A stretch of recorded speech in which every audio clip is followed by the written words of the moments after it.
Gentlemen, and welcome to Leeds. Thank you for all attending this evening. Finally, we get to the hustings that really matter. After the TV studios, the candidates are here to speak to you, the electorate, the people who matter in this election. This is the first in our hustings tour.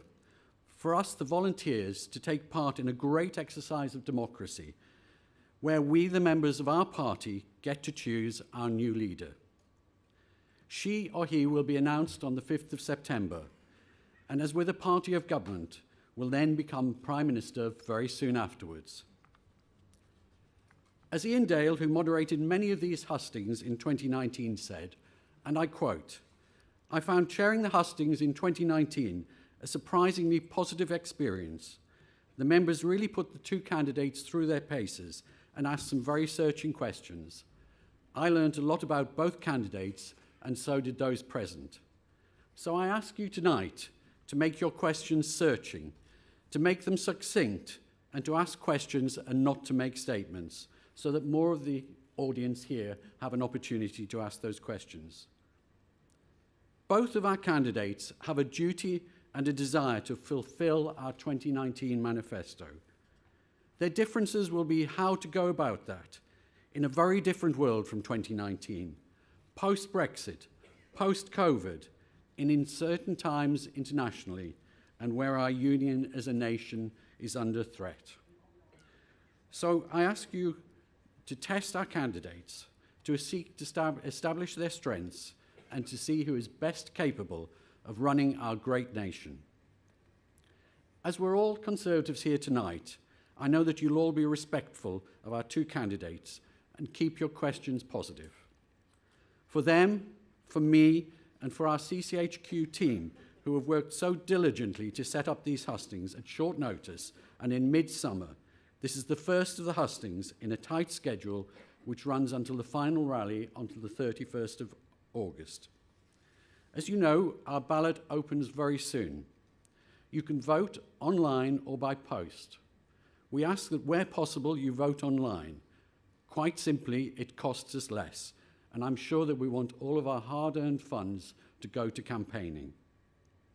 I hope that this evening will give you more clarity about how to cast your vote as to who will be our next party leader and our Prime Minister. I hope that you go away enthused and energised in your commitment to helping our great party to win the next election, whether it be by campaigning on doorsteps, making phone calls, stuffing envelopes, or giving us a financial contribution. We need your help and support. Thank you everyone for attending this evening. Please welcome Andrew Stevenson MP, co-chairman of the Conservative Party.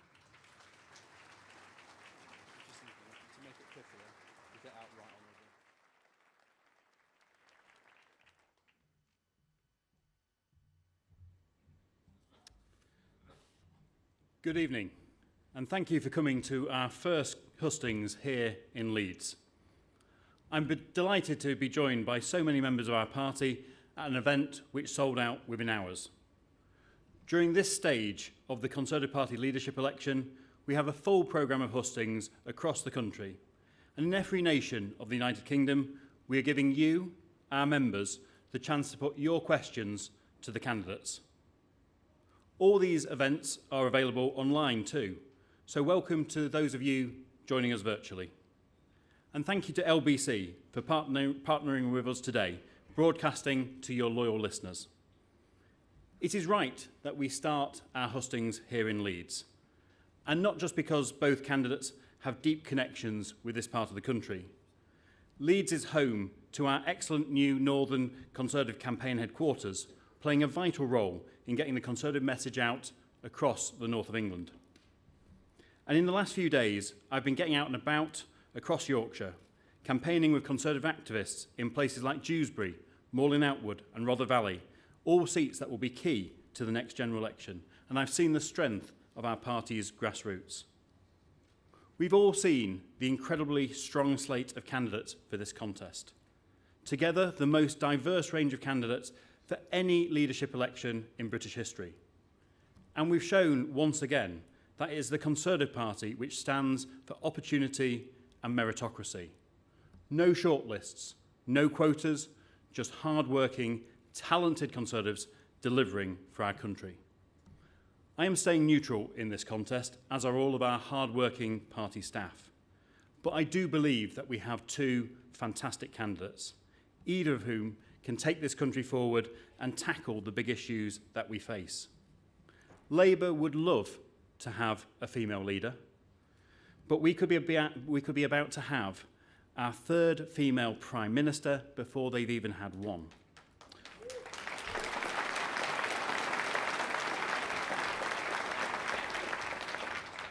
Or our first Prime Minister of Asian heritage, the second Conservative Prime Minister from an ethnic minority background after Benjamin Disraeli.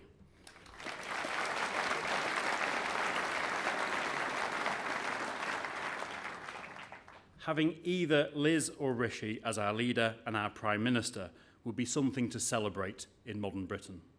And we should be proud of our long history of this party in leading our great country.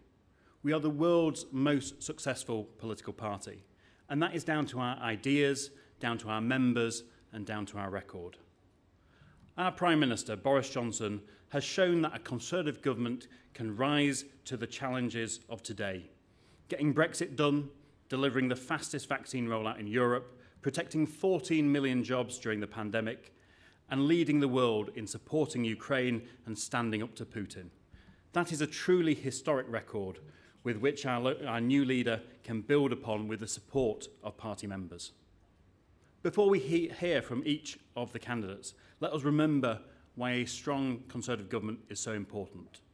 The alternative, of course, is a Labour government, likely in coalition with the Liberal Democrats and the SNP. Such a government would risk the integrity of the United Kingdom. Labour would have never got Brexit done. They voted against tax cuts for low-income families. They voted against additional investment for our NHS, and they voted against protecting our borders and tackling vile people smugglers. They campaigned to make Jeremy Corbyn Prime Minister, who would have taken us out of NATO, and now they want Sir Keir Starmer, Captain Hindsight, the Remainer-in-Chief, to run our country. When Labour last left government, they admitted there was no money left. And no Labour government has ever left office with unemployment lower than when they came to power. That is what is at stake. It is our next leader who must relentlessly continue to deliver for the British people, focusing on getting on with the job in hand, leading the way internationally in standing up for our ideas, standing up for our partners on the world stage, uniting this country and uniting the Conservative Party. Now, I know you all want to hear from the two candidates to help you decide who to choose should take our party and our country forward. So with no further ado, let me pass over to your host for this evening for the first leadership contest, Hustings, here in Leeds, LBC's Nick Ferrari. Thank you.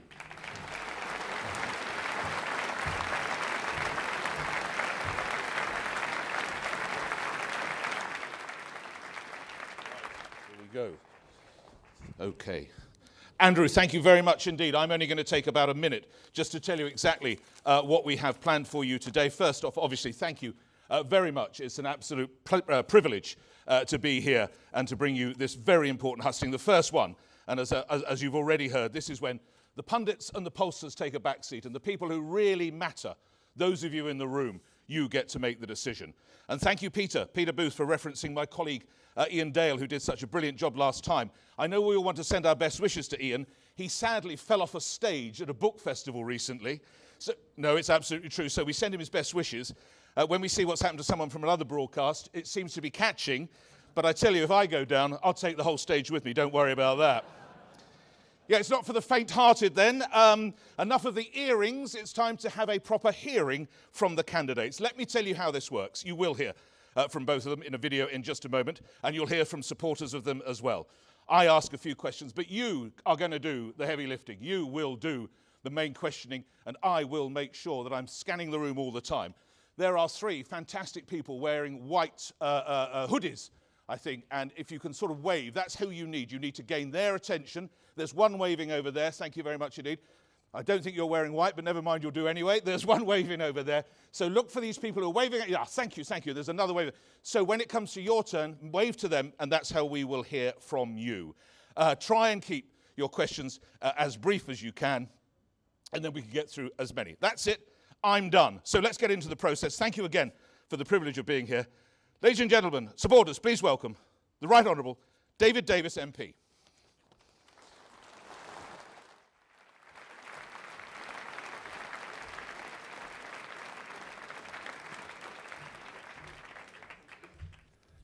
Thank you, Nick. Good evening, everybody. It is my great pleasure to introduce Rishi Sunak today, here at the very first Hustings, quite properly held in Yorkshire. Today, we face the most important decision the Conservative Party can take, the selection of the next Prime Minister. That Prime Minister will face a number of crises, some known ones on the day he or she takes office, and unforeseen ones in the future. That's why our new Prime Minister will have to have great courage, great intellect, and a strong, consistent set of principles. I've known Rishi Sunak for a long time, and I know him to be a man of great honesty and integrity, great intellect, and real Conservative principles. But he's also a brave man. Back in 2016, he and others were told by the then Prime Minister, David Cameron, that campaigning for Brexit would seriously damage their career prospects. As a result, of course, a number of ministers either went quiet or campaigned for Remain. Rishi backed Brexit anyway. He put his country and his principles before his career and took that decision. Later on, in 2020, we had to deal with COVID. As Chancellor, he was amongst the first in the world to design and implement a rescue package for the whole British economy. I'll make no bones about it. It rescued our country. We talk about 12 million jobs, but it rescued our country. The IMF described that package as amongst the best in the world, and indeed the fastest into play. He faced a completely unforeseen, once-in-a-century problem and dealt with it with courage, imagination, and effectiveness. He made it happen. And he continued to face tough decisions up until this very day. So our new Prime Minister will face difficult, unpredictable challenges, and for that reason, we should choose them not just on policy, but on character. Rishi understands that we have to take difficult decisions today for the sake of our own futures and for the sake of our children's futures. He stands for true Conservative values, patriotism, fairness, hard work. He is the candidate who can restore trust and unite both our party and the country. It's Rishi who can beat Labour and deliver another general election victory. Today, polls regularly show only Rishi beats Keir Starmer. But more than that, much more than that, polls come and go. Rishi is a man who can outthink all our opponents, Labour, Liberal or SNP. And in the three largest polls ever taken, the public clearly think that Rishi would make the best Prime Minister. And I agree with them. That's why I'm backing Rishi Sunak, not just to become our next leader and next Prime Minister, but because I believe he will be a truly great leader and a truly great Prime Minister of our great nation. Thank you.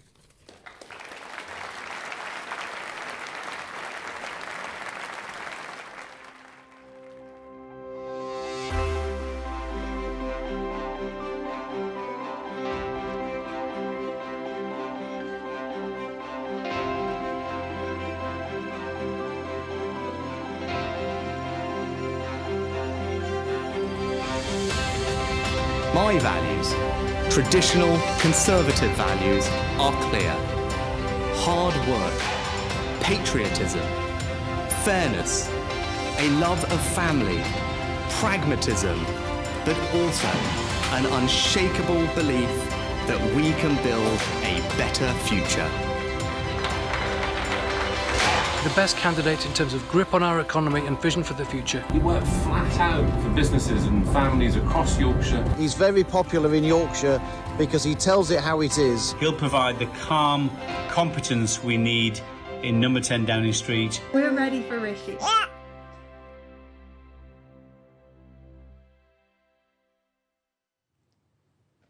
Please welcome Rishi Sunak.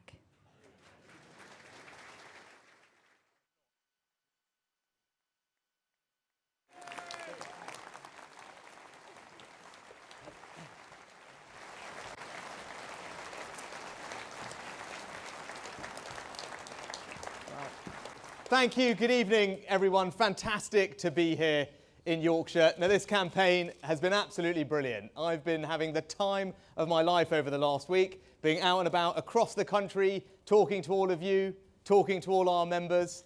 The weather's been fantastic, so we've been in so many people's gardens. The sun has been shining, so much so that someone even said to me the other day, "Wow, you've got a great tan."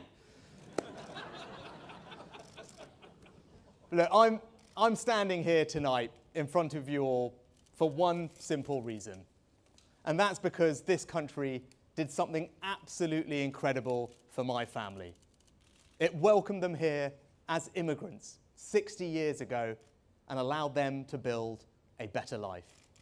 My dad was an NHS GP.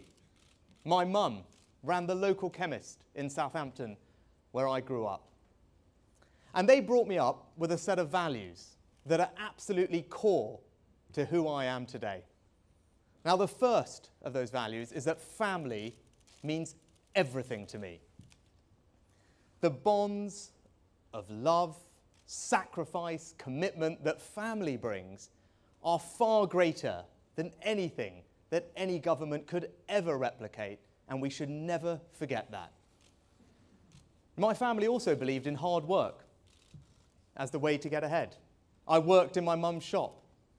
I delivered prescriptions out to elderly patients who couldn't come in and pick them up. I worked as a waiter in the local Indian restaurant, all because that was how we moved forward as a family. And for my parents, the best way to provide a better future for their children was through education. And that is why they saved and they sacrificed to provide a brilliant education for their 3 children. And it's why today I believe that the most powerful way we as Conservatives can transform people's lives is through education. So those patriotism, service, family, hard work, aspiration. I think they're probably all of your values too. And that's because they're Conservative values. My story is a Conservative story. And that's why I want to be Prime Minister. I want to put those Conservative values into action for our country. This country allowed my family to provide me with a better future and fantastic opportunities. And that's what I want to do for everyone, your children and grandchildren. Give them the same opportunities and better future that I enjoyed. And if you support me, I know that we can build a better Britain. A Britain where the birthright of every child is a world-class education. A Britain which is built on hard work, aspiration, and hope. A Britain where we lead the world in setting the standards for integrity, decency, and leadership. And a Britain where we have enormous pride in our history and enormous confidence in our future. Now, before we get to building that, we have to deal with some immediate challenges facing us today. 3 in particular. We have to restore trust. We have to rebuild the economy. And we have to reunite our country. In order to restore trust, the first thing we have to do is to be honest, because that's how you do it. Now, in this leadership election, you've seen from me, I haven't taken the easy road. There are plenty of things I could have said that would have made my life easy, but I wanted to be honest about the challenges that our country faces and what is going to be required to fix them. Even though it hasn't made my life easy, it is the honest thing to do, and that's what leadership is about. Now, the other way to restore trust is to deliver on the things that we say we do that are important to people. And that's why I set out a plan to tackle the NHS backlogs, because we're reaching the point where millions of people are anxiously waiting for the treatment that they desperately need and deserve. We can't let that happen, and I will grip it and fix it.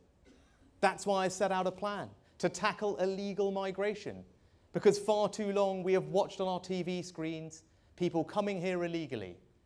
And yes, this is a compassionate and welcoming country that welcomed my family, but we must also have control of our borders, and as Prime Minister, I will finally grip that problem and solve it and restore trust back in the system.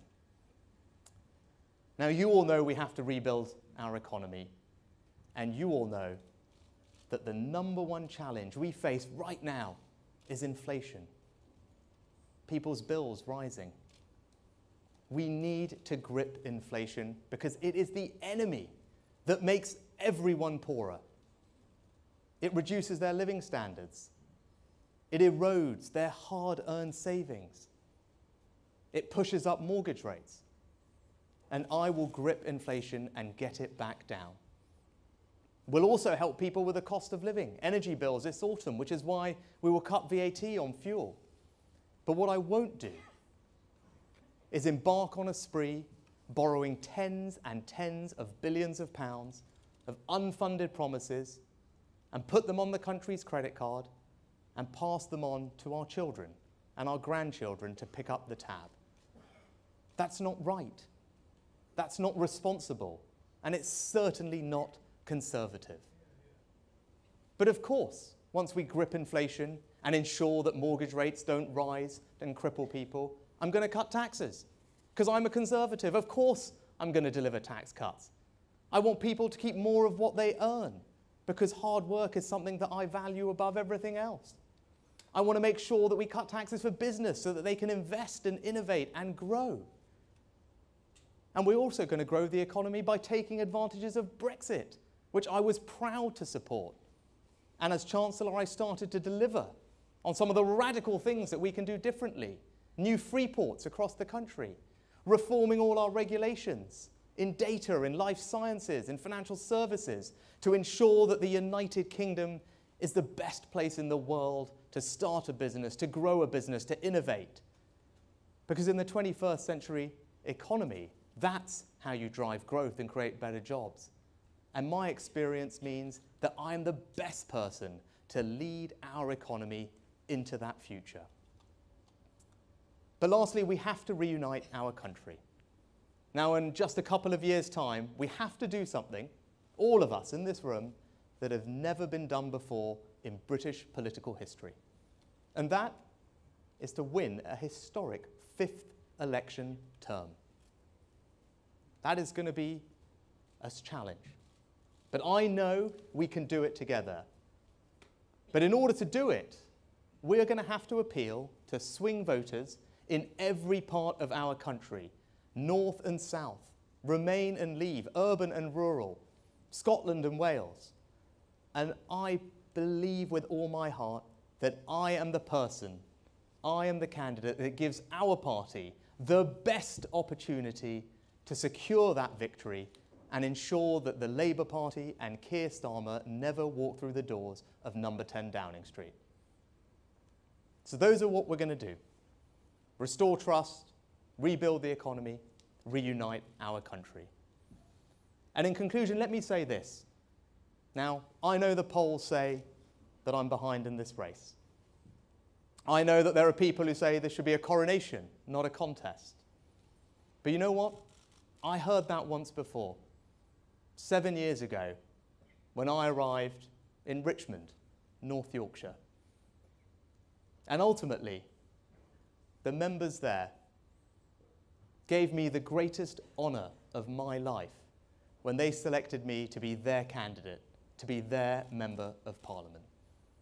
Many of them are here tonight, and I owe them an enormous debt of gratitude for placing their faith in me, and they have supported me unfailingly every day since.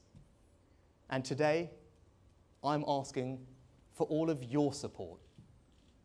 And I promise you, I am going to fight for every single vote. I am going to fight for the conservative values that are core to who I am and what I stand for. And I am going to fight hard for the argument that we should not mortgage our children and our grandchildren's future to make our lives easier today. And if you select me as your leader, as your next Prime Minister, I know we can build that better Britain that I talked about. But I also know that just like I did in Richmond, I will work my utmost to make each and every one of you enormously proud. So thank you very much for your support. Thank you.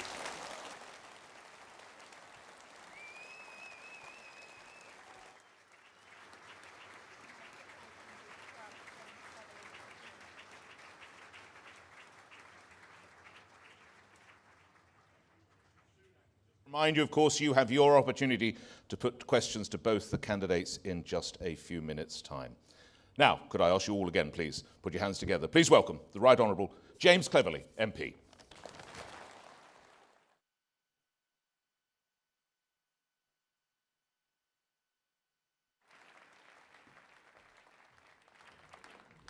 Thank you. Nick, thank you very much. Ladies and gentlemen, thank you very much. You are all here to make a decision. You are all here to decide. And you're here to decide who is going to be the next leader of our party and who is going to be the next Prime Minister of our country. I'm going to let you in on a secret. I have already decided. I have already decided. And that decision was easy for me. And I'm going to explain why I came to the decision that I came to and why I hope you will come to the same decision. I'm supporting Liz to be the leader of our party and our Prime Minister. I've known Liz for years. And I've known her as an activist. I have known her as an association chair. And I have known her as a local councillor.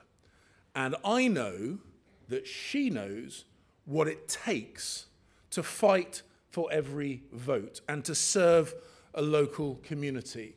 And I know that she knows that you don't get anything for free and that you have to work hard for everything. That's why I trust her to be the next leader and the next Prime Minister.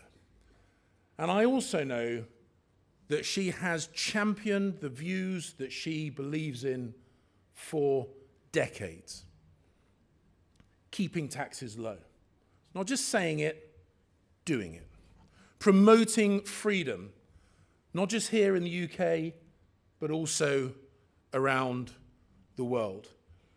And I know that she is passionate about bearing down on big and wasteful government.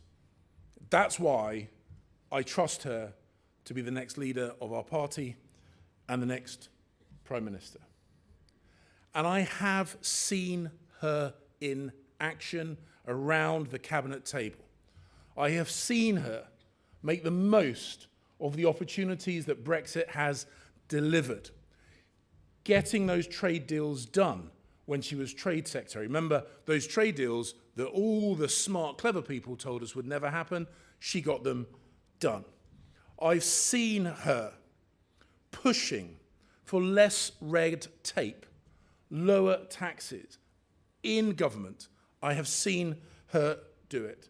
And perhaps most importantly, I have seen her stand up to Iran and stand up to China and to stand up to Russia. I have seen her over and over again delivering for this country. I trust her to deliver. That's why I'm supporting her. That's why you should support her. And what I'm now going to do is give you the opportunity to watch a short video explaining it in a bit more detail. Thank you very much. Thank you. The United Kingdom is a great country, and I know that a united Conservative Party can unleash the potential of all the people who make our country so great. To win the next election, we need to deliver, deliver and deliver for the British people. I know that our country's best days lie ahead. I'm the candidate with a clear vision for the future who can drive change and get things done. As Trade Secretary, I negotiated deals with allies like Australia and Japan, creating opportunities around the world for British business. And as Prime Minister, I will continue to deliver on the opportunities of Brexit. I will lead a government committed to core Conservative principles: low taxes, a firm grip on spending, driving growth in the economy, and giving people the opportunity to achieve anything they want to achieve, regardless of their background. I will work day and night to lead a party and a government that puts more money in your pocket and secures a better life for you and your family. I've consistently delivered when I have said I would. And I love our country. I want the best for us all, and I'm the person to deliver that.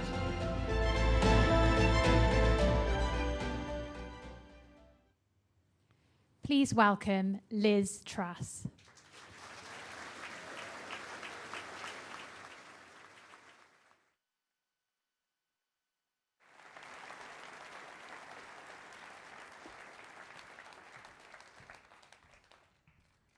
Friends and colleagues, it's fantastic to be here in Leeds, my old stomping ground. I grew up in this great city. I went to school at Allerton Grange and Roundhay.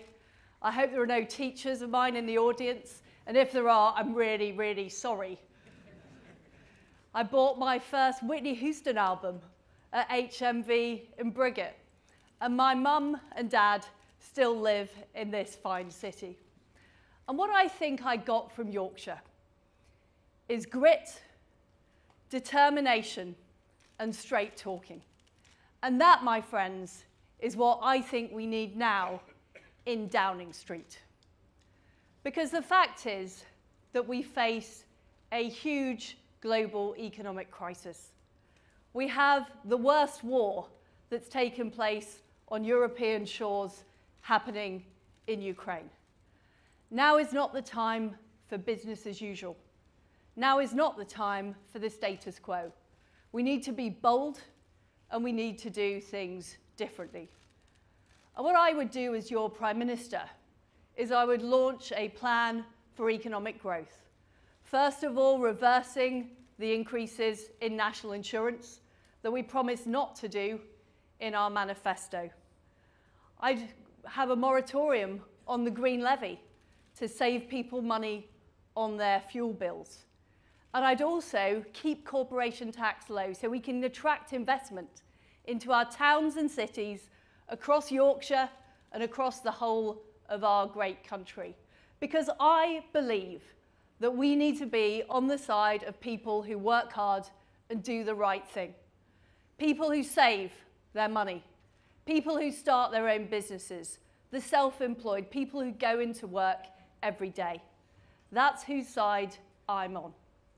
I'd set up new low-tax investment zones that enable those businesses to start up in areas that have been left behind. I'd abolish the top-down Soviet housing targets that we have across our country. Now, before I became an MP, I was a councillor. I sat on a planning committee, and those are hours of my life that I will never get back. Because we all know how appalling the planning system is. And why should it be the same in London as Cornwall, as Yorkshire? I want to give power back to local people. And why should the transport here be so bad? Now, I remember as a teenager getting the bus into Leeds city centre because there was no other alternative. I'm afraid, my friends, it's not much better now. Leeds is still the largest city in Europe without its own metro network, and I would work to fix that. and I will get Northern Powerhouse Rail built. And I will also, I don't know if we've got any farmers in the audience today, but I will also help the brilliant farmers here in Yorkshire who produce great beef and lamb, fantastic Yorkshire rhubarb. I would help them by removing red tape and help them sell their fantastic food across the world. We need to unleash the potential of our great country, and we need to be bold to do that. And I'm the person that can take those steps. But we also need to continue to stand up to Vladimir Putin and the appalling war that he has waged in Ukraine. We were the first European country to send weapons to Ukraine. We put on the toughest sanctions of any country in the world on Russia. And I would not let up until Ukraine prevails and Putin fails. But we have to recognize that we need to spend more on defense. Because after the Cold War, we let our guard slip. We allowed the aggressors to expand. And that is why I would put defense spending up to 3% of GDP by the end of the decade. Because there is nothing more important than freedom and democracy, and we simply can't allow this situation to continue. But as well as freedom and democracy abroad, we also need it at home. And I know we've got an audience full of straight-talking Yorkshire people who know that a woman is a woman.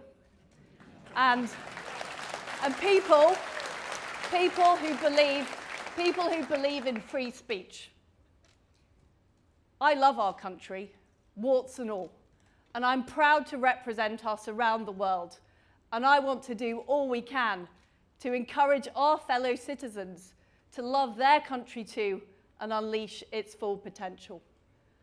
And finally, my friends, we need to be proud of who we are. We need to be proud to be conservatives. I'm going to campaign as a conservative, and I will govern as a conservative. The people who voted for us in 2019, in seats like Keighley, in seats like Dewsbury, they didn't vote for us because they wanted Labour policies. They were fed up of the Labour Party. They were fed up of the failing Labour councils. They voted for us because they wanted opportunity, because they aspired to better things, because they wanted enterprise in their area. And that is what I, as your Prime Minister, am determined to deliver. Now, since I lived in Yorkshire, I have relocated to Norfolk. And I have, I'm afraid to say, and I'm afraid to say this at Elland Road, I've become a supporter of Norwich City FC.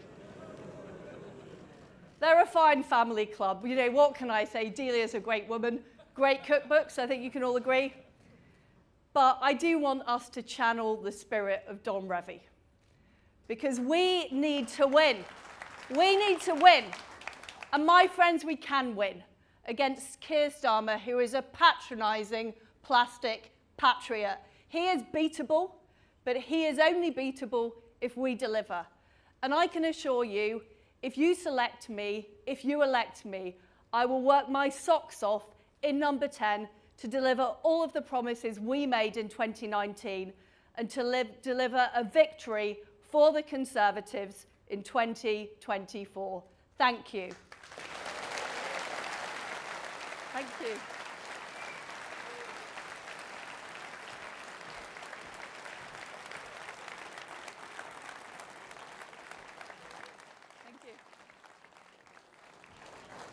Okay, Liz Truss, thank you very much for that. Just to explain, there is a brief break now, around 10 minutes, and then, of course, I have a few questions, but you do the majority of the questions. I remind you, look for the people in the white hoodies to make yourself known. Around 10 minutes now, then, ladies and gentlemen, when you can either have a comfort break or a drink, or if you're quick, a bit of both. See you in 10 minutes. Thank you.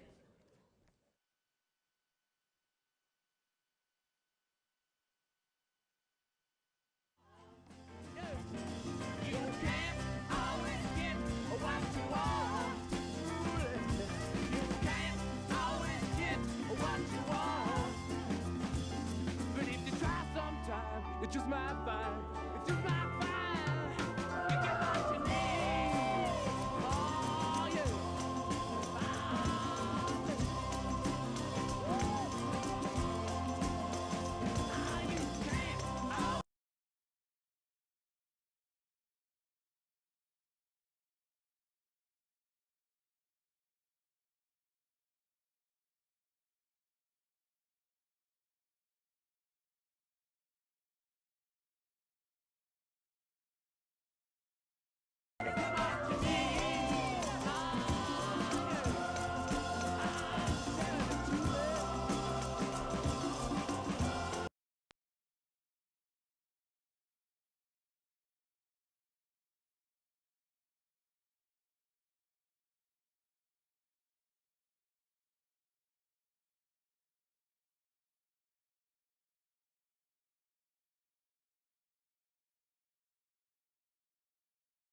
Ladies and gentlemen, please take your seats.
Right, that's fantastic. Okay, here we go. Thank you. Thank you very much. Thank you, thank you. Thank you. Right, just before we begin, to remind you, look for those people who have the hoodies on. Great welcome to everyone joining us now on LBC and Global Player, taking this live, so your questions are going out to the whole of the country and the responses. And on the subject of responses, ladies and gentlemen, if you hear something you like, let it be known, cheer, whoop, holler. If you hear something which you're not that happy, I'm sure both Mr. Sunak and Ms. Truss would say it's helpful to know where they stand. So lots of audience involvement. Your questions in just a few moments. Let's really put them through their paces. Enough of the pollsters. It's now over to you guys. So, ladies and gentlemen, hands together if you would. Rishi Sunak.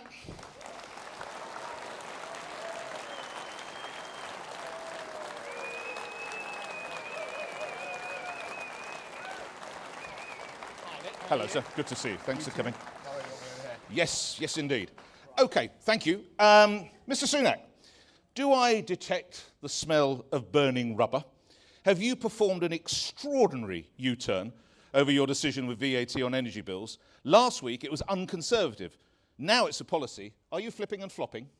Oh gosh, no, definitely not. There's two very different things here. Now, we've got a short-term problem with energy bills, which I always said as Chancellor we would need to continually make sure that the support we had in place was appropriate for the scale of the challenge that millions of households are facing.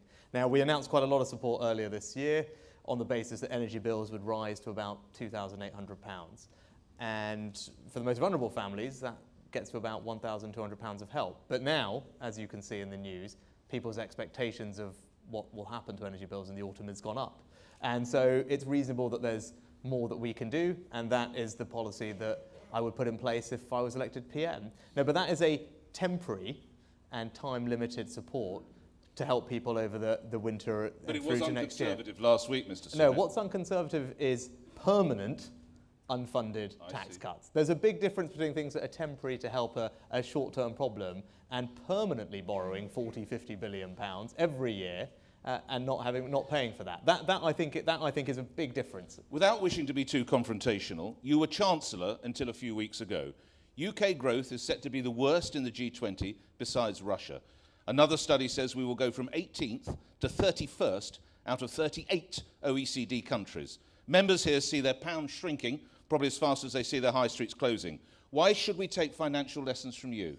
Well, if you're picking the 1 year, if you look at actually the period in both of those forecasts, you'll see that we're either the second fastest in the G7 or indeed and much higher in the OECD. So we had a faster recovery than other countries out of COVID, and we were growing faster than them last year and this year, and unsurprisingly, they're catching up. So if you look at it over the period, You're happy where the economy is. We're actually, no, if you're saying that we're bottom of the pack is what you're trying to allege, right? Yeah. So if you look at over the period, we're actually very much in line or to the top end on the G7. But of course I want to see growing, Nick, right? Of course. Now, we have to think about how to do that, because we've had a very narrow conversation so far about tax.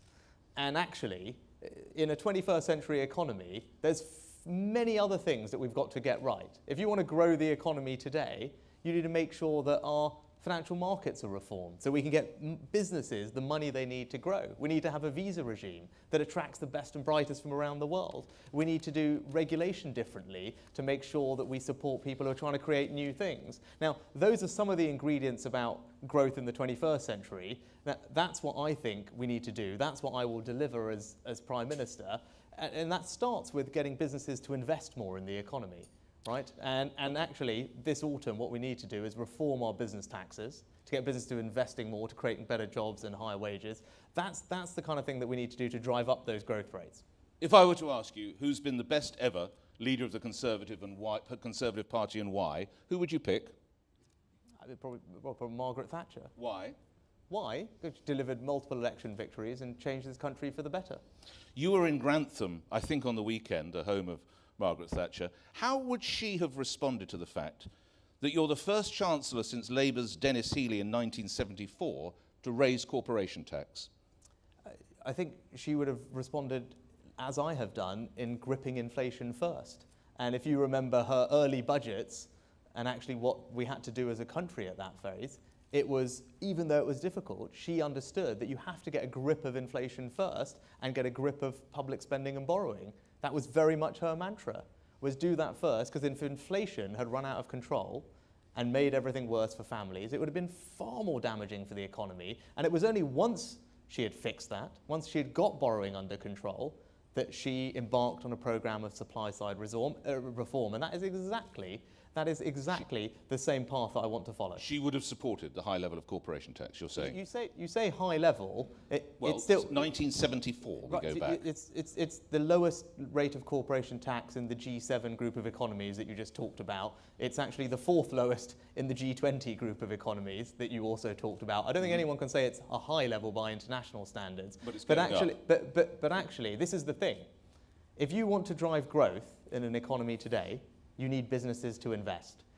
And we tried having a very low corporation tax rate as a means to get businesses to invest. And you know what? We didn't just try it for 1 year or 2 years. We've tried it for a decade, and it hasn't worked. So the question is, for people who think that we should have an even lower corporation tax rate, but not have what I'm proposing, which is actual tax cuts on business investment, the question for them is, well, why is that going to drive growth? Because we've tried it for a decade, and it hasn't worked. Because businesses haven't invested that money back in the economy. So if you want growth, if you want productivity, if you want better jobs and skills, we need businesses to invest more. So I would cut the taxes on business investment. And a lot of support in the room. 3 yes or no questions, which I'd ask you to answer with a yes or no and a brief explanation, if you would, just so we get a sense, a little bit more of you. Mr. Sunak, would you support the return of grammar schools? Yes. Why? Well, but as you heard from me earlier, I believe in educational excellence. I believe education is the most powerful way that we can transform people's lives. But I also think there's lots we can do with the school system as we have it. Now, what Michael Gove did several years ago was transformative. And Michael took on some vested interests, challenged consensus, brought in some reforms that mean that millions of our children now are better off. Right? Now, but that's a conservative way to do it. It's not about throwing more money at the problem. It's about reforming the system to get better outcomes, and that's what I would do with education as well. To our water supply in England, it is now at record pollution levels and in some cases record waste. There is a move that water bosses who continually pollute the water and ignore waste should go to jail. Yes or no? Well, I think we've just passed a bill that puts very stiff penalties and fines on those company directors and holds them liable for those. I'm not going to give you a yes or no answer to making something a criminal offence in the middle of a leadership campaign, but I do think water companies should be held to a very high standard. We've passed legislation to do that. But not necessarily imprisoned?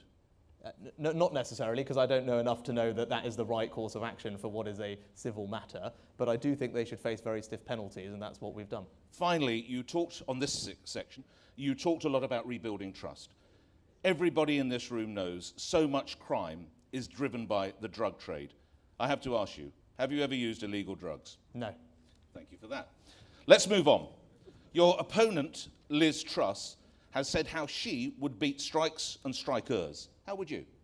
I think in the same way, because we have a manifesto. Do explain. We have a manifesto commitment that I would like to deliver on, which would legislate for a minimum level of service for critical industries like rail. That's something that we've promised to do anyway, and we should get on and do that. Okay. Can I talk to you a bit about Boris Johnson? The Ukrainian President Zelensky has said, I want him, Mr. Johnson, to be somewhere in politics in a position to be someone. I don't want him to disappear. The decision is in the hands of the British people. Were you to become Prime Minister, would you deploy him as our envoy to Ukraine or something else? And what would his skill set be?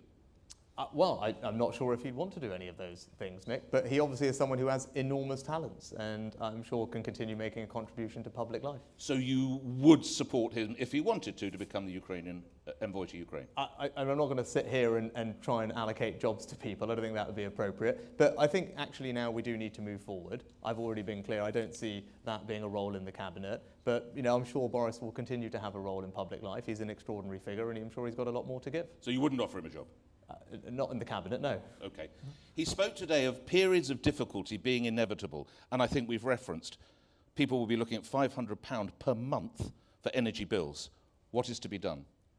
Well, as we already talked about, there's support that I already announced as Chancellor that will help people through the autumn and winter. It's particularly targeted on the most vulnerable, and we can go further as bills seem now to be higher than people expected earlier, and that's why cutting VAT on fuel will put extra money in people's pockets. Last question on Boris Johnson, I assure you. It's reported around 14,000 members of the Conservative Party want his name back on the ballot. What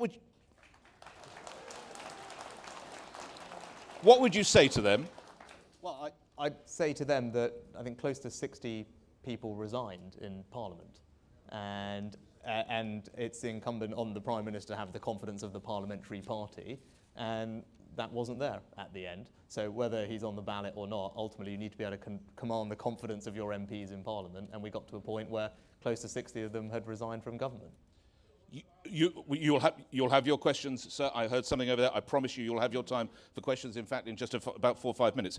Mr. Sunak, you've made much of the furlough programme that you introduced, some £70 billion, if I understand. But fraud runs at, I understand, £15.7 billion.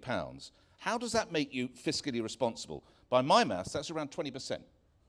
That's completely wrong. Those figures are wrong? Completely wrong. There was a report that was published just the other day that shows that the percentage of fraud and error in the furlough programme, it looks like it is now even lower than the fraud and error in normal government That comes schemes. from the Public Affairs Accounts Committee. Literally, HMRC just published a report the other week. All right, we'll check that. So you can go and check that. We will. Yep. So You wanted to crack down on COVID fraud. You set up, I understand, a task force with 1,000 investigators, costing £100 million. How much has that brought back? I think, well, I'm not there anymore, actually, Nick. Well, it wasn't that long ago. No, but it was on course to collect, I think, over £1 billion, and I'm not sure how much of that had already happened. It may be that it's doing better than that. Over £1 million, did you say? £1 billion. £1 billion? Yes. Yeah, okay. So you're hoping to get around £1 billion back? As I said, when I was there, that was what it was projected to do. Okay. There's something about image in politics, whether you like it or not. You have Prada shoes, you have photo opportunities with a car that's not yours, and you seem to have trouble paying for the petrol. You pull pints for the cameras even though you're teetotal, and you kept a green card while living in Downing Street. What does that make you look? What does that say to the Conservative Party members? Well, actually, I think, as I've talked about this in the past, I think this is not about what shoes I wear or what suit I'm wearing. This is about what I'm going to be able to do for the country. And thank you.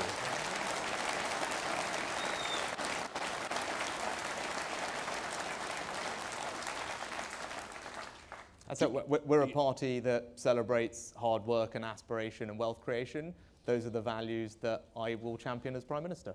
Some reports suggest, going back to COVID, that your Eat Out to Help Out programme led to, some reports suggest, a 17% spike in COVID infections. With hindsight, which is great, of course, was it a mistake? No. God forbid. Would you do something like that again? I mean, if you think what happened is almost every country in Europe ended up having exactly the same spike in infections thereafter. Every single one of them ended up putting more restrictions in place afterwards. So it's hard to say that that was the difference. But I tell you what was the situation at the time. We had a situation where 2 million jobs in hospitality were at risk. And we had an industry which was on the brink of mass bankruptcies. We had a situation in this country where people were far more fearful of going out again because of various reasons, more so than any other country. And I did not want those jobs to be lost because disproportionately that industry employs people who are on lower incomes, who are younger, who are from difficult backgrounds, who are moving off unemployment. So actually, as a matter of social justice, for me, those 2 million jobs were really important to try and save.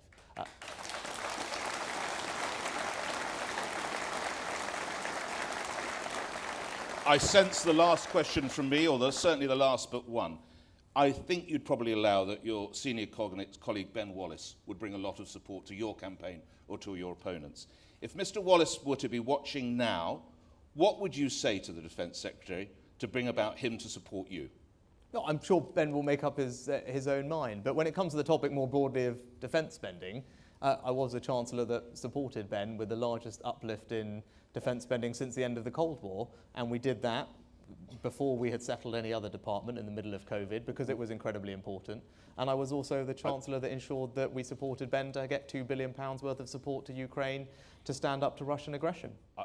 You know I'm going to hold you to a number. We heard earlier that your opponent would look at a 3% increase over a period of time. Can I get a number from you, Mr. Sunak? No, because I don't believe in arbitrary targets. And what I've said is our approach to defence spending should be threat-based. And if Ben Wallace was here, if you told him, Ben, I'm going to give you 3% tomorrow, what would you do with it? He would tell you, I can't spend it, is what he would do if you told him that and if he was sitting here, because that's what he's told me in the past. But I will spend whatever it takes to keep our country safe.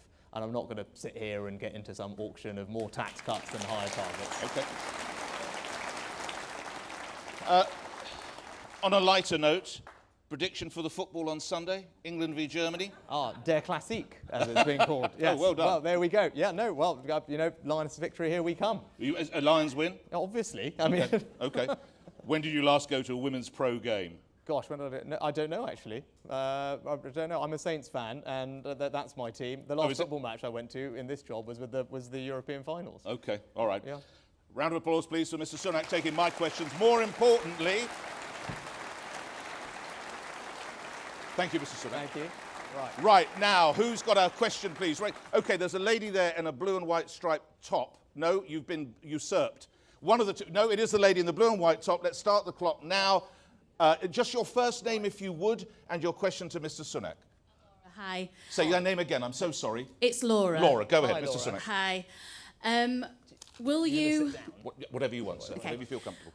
Will you outright ban greyhound racing, or at least consider the ban, considering it is a vile and abusive sport? Well, to be perfectly honest, it's not something that I've looked into in any great detail. So, I'm happy to look at all our laws to make sure that we're treating animals properly. As Laura, in a sentence, why should it be banned? In a sentence, if you would. Thousands and thousands of dogs are abused every year, and are culled, and for every three that's on a every one that's on a track, 2 have died. Right, that's a horrific. I mean, in fairness, Mr. Sunak, it's not a question even I've heard often, but it's something. You know what? As I said, I'm happy to look into it. For the first time, I'm a dog owner because a year ago my kids and wife conspired against me, and we got a new dog for the first time in my life. So I am happily in your camp. I trust you're a dog lover now. Now I am a dog lover. Yeah. So don't lose the audience. No. Well, it was the best thing that happened to our family in a long time. So it's very good. So I'm very much happy to look into that, because obviously now that Nova is a part of our life, the idea that someone would be abusive to dogs is something that I find personally obviously very difficult. May I ask the breed, Nova's breed? What is it? She's a Fox Red Lab. Fox Red Lab. Okay, sir. White blazer to your left, Mr. Sunak. Your name, sir? Yeah, thank you. Rishi, I'm a councillor for Selby District Council, Business and Communities, very passionate about businesses. And how do you feel about keeping the small business relief, as so many businesses so rely on it? If you became Prime Minister, would you consider scrapping that or continuing it? Because I think a lot of businesses, particularly on the high street, would close without that relief, particularly after COVID. Yes, you know what, you're totally right, and that's why as Chancellor I made sure that this year there's a 50% discount on business rates for retail and hospitality businesses to help them recover from COVID, because they are the beating hearts of all our high streets. And as you heard me talk about Eat Out to Help Out earlier, I'm a passionate supporter of high streets and the hospitality industry. But we also can do some other things. We need to make sure that digital companies are paying fair taxes, and as Chancellor I organise a deal with lots of other countries to ensure that our large online companies pay fair taxes to level the playing field. Thank you. And we also need to support businesses to grow, which is why I created a programme called Help to Grow, so that small and medium-sized businesses can get management training and mini MBAs and figure out how to use new software to help their businesses make more money and grow. So that's how, in a new 21st century economy, we've got to support your businesses, help them to grow, and that's what I'll do as PM. All right. Mr. Sunak, you stay seated. I'm going to get up to work at the back of the room, but while I do, take a question, if you would. Lady in a grey top, your name, if you would, first, please. Teresa. Hello, Teresa. Hello, Mr. Sunak. What I'm interested in is how you're going to control the illegal immigration. With the dinghies coming over, a civil service that doesn't want to actually cooperate, a border force that doesn't want to turn boats around, Macron who's emptying his country. So we can't afford it, and we've also got a processing issue of a big backlog. So I'd like to hear in detail how you're going to do it. Yes. Well, I'm so glad you asked the question, because as you heard me in my opening remarks, that's one of the things that I want to grip as quickly as possible as PM. And if you've got 5 minutes when you go home tonight, find my website. There's a video that I've put out that explains a very detailed 10-point plan on how to do it. So some of the things that we need to do quickly, what we need to do is change the definition of what counts as asylum, and we should move away from the very expansive ECHR definition, which allows people to claim all sorts of spurious reasons for being here, and move to the tighter definition under something called the Refugee Convention, as other countries do. That will help us ensure that we can remove people when we want to. Secondly, we should make our foreign policy more linked to people taking back failed asylum seekers. If we're going to trade with countries on a preferential basis, if we're going to provide aid to countries, they really should be taking back asylum seekers that we want to make sure are not here anymore. That's not happening currently.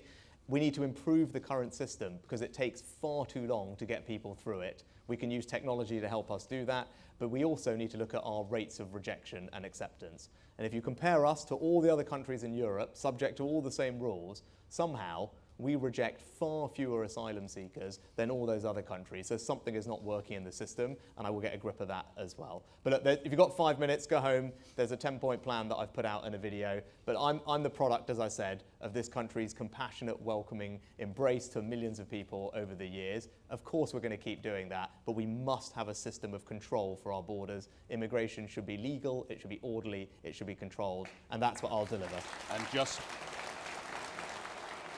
And just on a final point, under your Prime Ministership, how many people do you think you would manage to get to Rwanda, to the programme there, and in what time span, Mr Sunak?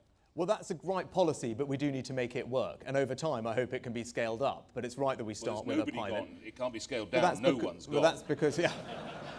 Well, that's because we've got challenges, as we always knew we had. And when we've designed that policy... It can work. You believe you will be able to, under your watch, you will get people to Rwanda, but you'll decline to give me a number. Well, because we have to build it up over time, right? So, but it's part of it is a new Bill of Rights that we're actually about to put through Parliament. Part of it is my idea to change the definition, and I said there's other things that we can do that will. You might want to swing round. Right, who have we got over here? With a blue. Oh, there we go. He's got your name on the T-shirt. There we go. I don't know how that happened, but there we go. Rishi, we're out of the European Union, but we're seeing a real threat to our own union with a lot of sabre rattling in regard to Scotland. How are you going to keep Scotland in the UK? Yeah, no, look, that's an absolutely vital question. And we're under real risk. The most, the best things we can do are be firm with Nicola Sturgeon about another referendum.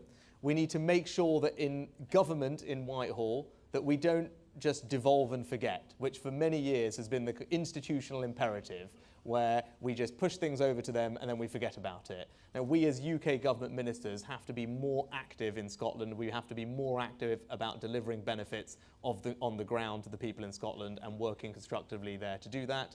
And crucially, when you're countering nationalism, we can't just talk in arguments to do with our head.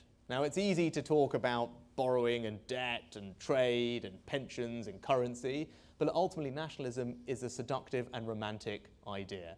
So we have got to make arguments about the union that speak to people's hearts and speak to their emotions, because if we focus just on the practicalities, we will not be successful. And I think we can do that, because my grandparents, when they emigrated here, they didn't emigrate to England. They didn't emigrate here because it was geography or lines on a map. They emigrated to the United Kingdom, and that's because it represented a set of values and ideas, and it's those values and ideas that are precious and that form the bonds of union, and those are the values which we must defend.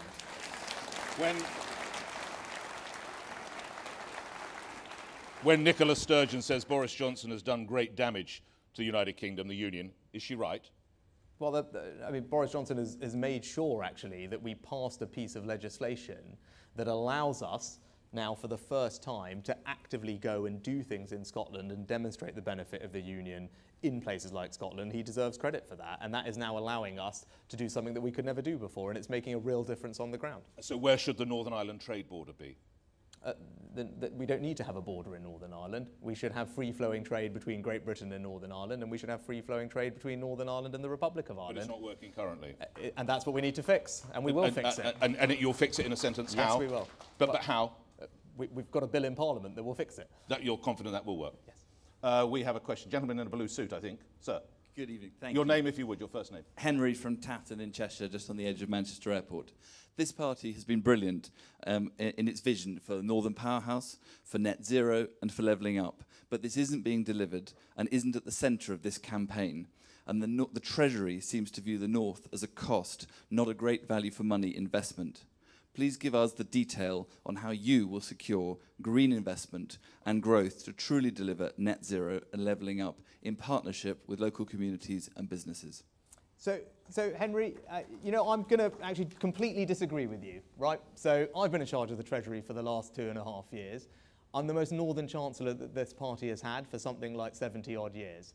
I'm the Chancellor that put the Treasury in Darlington, not just in the north, but also not in a big city where everyone expected it to go, but to a place like Darlington to demonstrate our commitment to it. I'm the Chancellor that signed off on the largest investment in rail infrastructure across the north. Right? I'm also the Chancellor that you talked about green energy, created a free port using the freedoms that we had from Brexit to come up with a brand new policy that right now in Teesside is attracting investment and jobs in the industries of the future, in offshore wind, in hydrogen, in carbon capture and storage. And if you just think back 5 years ago to a place like Teesside, we had lost a steel plant. 5,000 people lost their jobs. And you look at it now, it's a place that is brimming with opportunity and optimism about the future. Now, I work with people like Ben Houchin and local people there to help deliver that, and I want to bring that same degree of optimism and excitement across this country and across the North. I've done it as Chancellor, and I will definitely do it as Prime Minister. All right.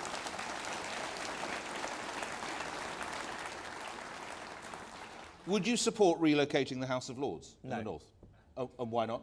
Because I don't think it makes sense for the practical operation of government for us to be separated. We go over this side of the room. Gentleman in a blue shirt. Your name, sir? Stuart. Hello, Stuart. Hi, Stuart. Hi, Rishi. At the tail end of your chancellorship, you had differences of view with Johnson about finances. However, Johnson supported Ukraine right from the front, and he led this country. Would you do all that it takes to support Ukraine so that we defeat Putin?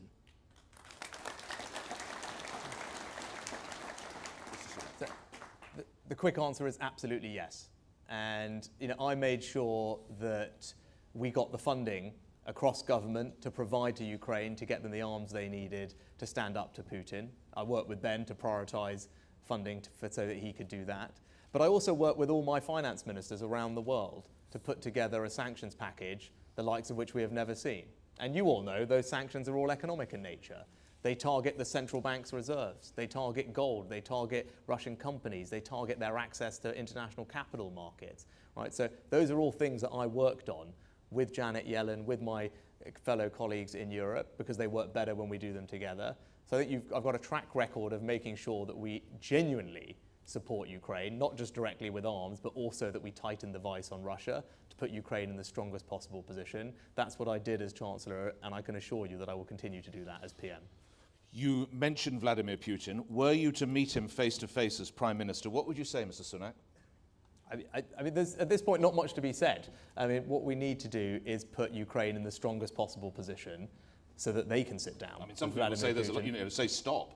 I think we've said that already, right? So okay. I think we need action, not words at this point. And the action we need is the toughest possible sanctions to make life as difficult for him as possible, and the strongest possible support for Ukraine so that they can defend themselves and push back. Now, if we do both of those things, we put Ukraine in the strongest position to then try and find a resolution to the conflict. And to those who say it's Russia who in some way is benefiting from some of those sanctions, how would you respond?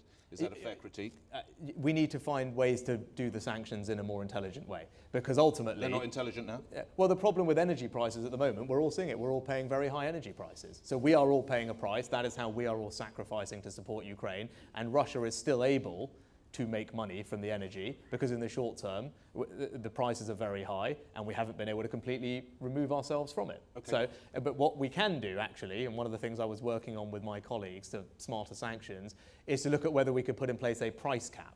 So actually, if we could have a buyer's cartel in the world where everyone would agree to pay a fixed amount for Russian energy and enforce that through secondary sanctions, which we were working on how to do, that would be a way to make sure we get the energy we need at prices that are far better for us and deprive Russia of revenue that is funding its war effort. Now, that is not an easy thing to do, but that is the kind of evolution in the sanctions that we should try and do. All right, thank you for that. We're going to stay with the right-hand side of the room geographically, I assure you. Gentleman, again, in a blue shirt, I think, sir. Your name, if you would. Good evening, I'm Matthew from West Yorkshire. Hello, mate. Rishi Sunak, you're a good salesman and you have many strong attributes, but many people continue to support Boris Johnson, who has delivered consistently through treacherous waters, and many people unfortunately see that you've stabbed him in the back. He is the man who made you as a senior politician, and some people don't want to see that in number 10. You're going to have to take the party and the country through another general election, and I'm not quite sure entirely which planet you're on. David Davis neither. How do you expect to take the party through the next general election based upon those actions? Thank you. Okay. Yeah. So, So thank you, Matthew, for asking the question. So why did I resign? It was a very difficult decision. It wasn't one I took lightly. And you're right, I'm very grateful to the PM for giving me the job of Chancellor. But as you also saw over the past 2.5 years, I gave my everything to that job. And I'm proud of my record as Chancellor, delivering for this country, delivering for all of you, and made sure that we got through coronavirus. I also was proud to be part of his government that achieved many things. And as I said previously, I do believe he was the only person who could have broken the Brexit gridlock and delivered that election victory. But for me personally, it got to a point where I couldn't stay. As the gentleman previously also said, I had a significant difference of opinion with him on how to handle the economic challenges that are ahead of us. And at a situation like that, there was absolutely no way I could stay. Right? There is no way that a Prime Minister and Chancellor cannot be joined at the hip with regard to economic policy, particularly at a time when the economy faces real challenges. So I was left with no choice but to resign. And I'm sad that I had to, but that was the right thing to do, and that was me acting on my principles. Now, you ask about bringing the party back together. Now, that is a fair question, and that's the right question. So all I'd point you in the direction of is look at the support that I've drawn.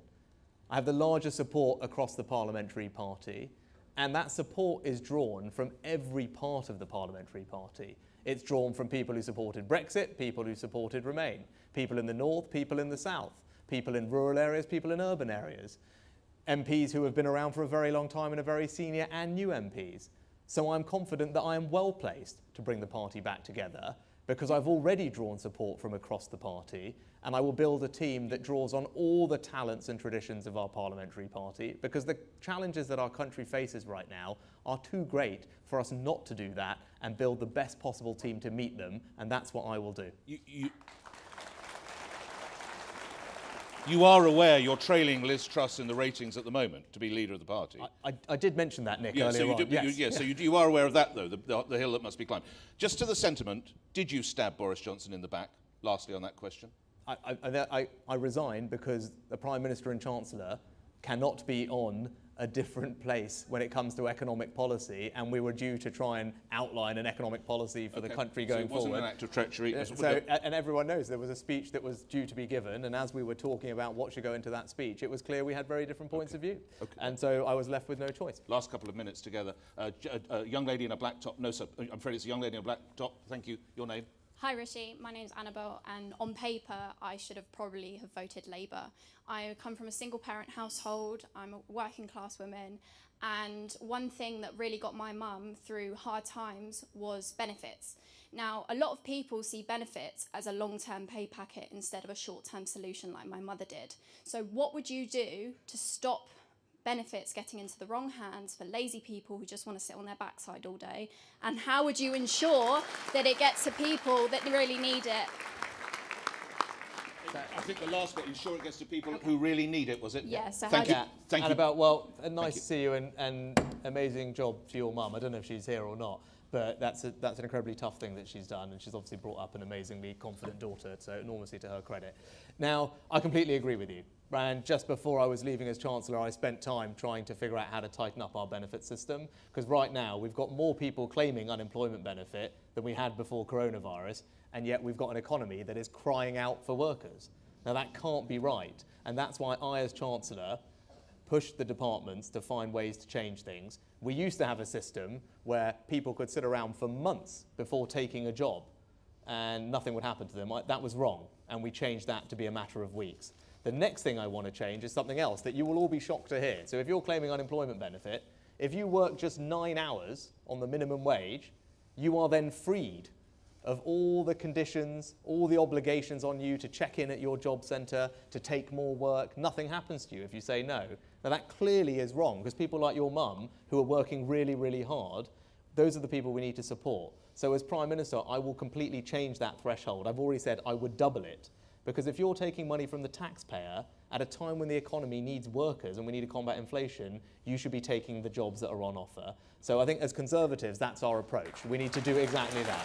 We're going... Right, OK. One more. We've got one more. We have time for one more. We've got about just a minute and a bit. Sir, blue shirt, blue blazer, green trousers. An interesting combination. Yes.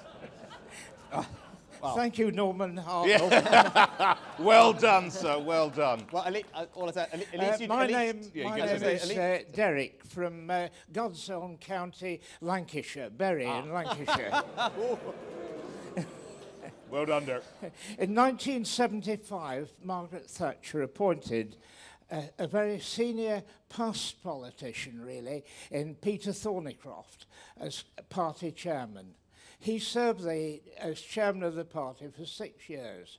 I can think of a very good Yorkshireman who would serve a similar role if he could be persuaded. How about it? Okay. For some of us, let us in on the secret, Mr. Sunak. I think the gentleman's talking about my predecessor, William Hague. Ah, right, yes, indeed. So how much love is there in the room for Mr. Hague? Mr. Sunak. William is one of the greatest conservative politicians, leaders and statesmen that we've ever had. He's also been an incredibly kind supporter to me, and I've got nothing but respect and admiration for him. But you are a better man than I if you think we can persuade him back into politics in the front line. But it would be enormously beneficial to all of us if he was open to that, and I'll ask him. So what about that? That's fair enough. Derek, thank you for your question and having a sense of humour. And I'm sorry we have strict time limits. Could I please ask, ladies and gentlemen, members, your appreciation, please. Rishi Sunak. Thank you. Thanks, Mr. Sunak. Thank you very much. Thank you. Okay, sir. See you again.